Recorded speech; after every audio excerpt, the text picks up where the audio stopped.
Lo que hagan seguro que va a venir muy bien para nosotros. Y bueno, respetar todos los movimientos que hagan, pues, de fichajes o de bajas. Bueno, yo creo que es ley de vida. Y bueno, pues si el presidente Bartomeu ha dicho eso, pues bueno, sus ideas tendrá y respetarlo a muerte con él, ¿no?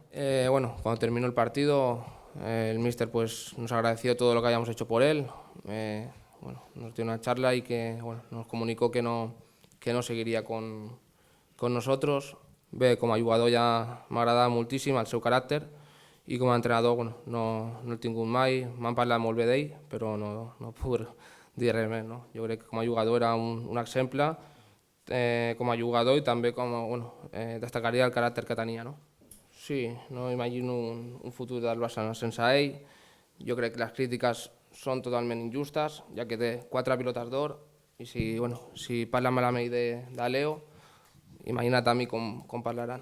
O sea que, bueno, jo crec que és totalment injust. Al final, cada jugador pues, té moments més delicats, més bons, bueno, però jo crec que aquestes crítiques i aquests comentaris gratuïts que bueno, ho fan per bueno, donar-li la tabarra molt a Leo, al final yo creo que son muy injustos. Bueno, la temporada está claro que no ha sido buena, para que no vamos a engañar, vamos a decir otra cosa.